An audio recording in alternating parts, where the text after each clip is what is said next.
Okay, we're here today at the corner of Houma Court and Houma Boulevard in Jefferson Parish, Louisiana.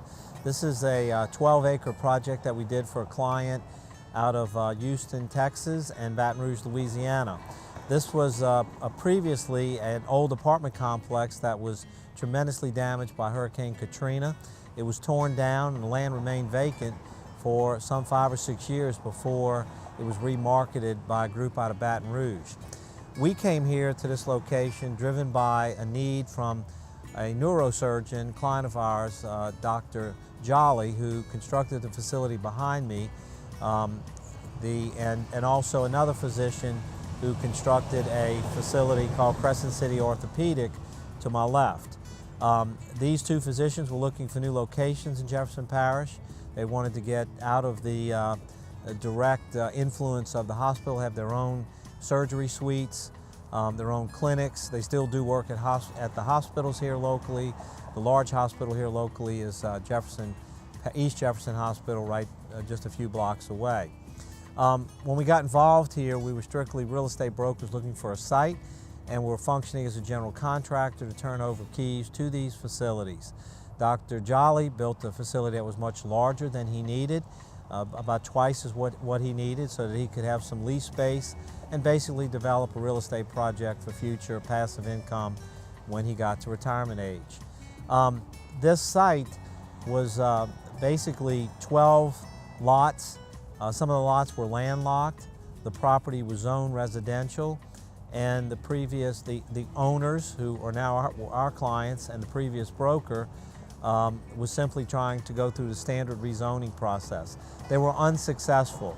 There's a large neighborhood adjacent to this property. They did not want the zoning changed. They did not want the traffic patterns changed and traffic using their streets to get to this location. So when we got involved, we asked the owners would they consider allowing us to wear a few different hats here and to step into the shoes of their local project manager, their development consultants, and visionaries in order to get this project moved forward for our original clients. They did agree to that. That was a very difficult task, and again, one where if things go wrong, we have a number of people who are upset with us, not just one, but we got through it, and these buildings here are testimony to that. One of the key things that we did is we called a meeting with the residents. We did not go straight to any public hearings. We found out who the local homeowners association representatives were.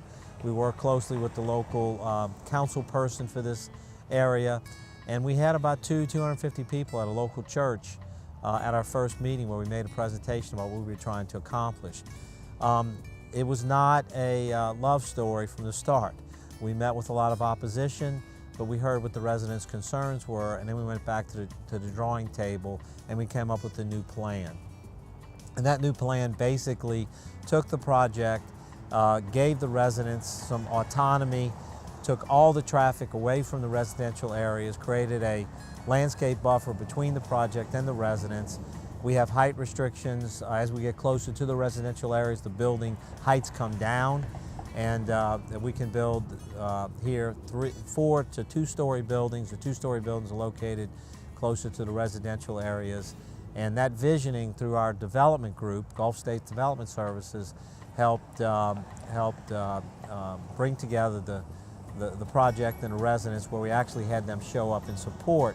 Another key component was the construction of Houma Court, which is a little short cul-de-sac road that we constructed here in order to have those traffic patterns be affiliated to the more commercial street that bounds the project.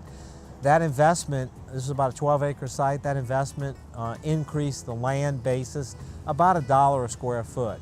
This land, residentially zoned for multifamily, R3, probably would appraise somewhere between $6 and $8 a foot. Add another $1 of infrastructure to it, but in our ability to acquire the general office zoning with the height restrictions we have, land in this development is now selling between $18 and $22 a square foot. That is a tremendous increase in value for our clients. They're obviously very happy about the results here. All of the lots in the project have been sold and are poised for development from different entities, primarily medical, but some other types of offices are also looking to join this park.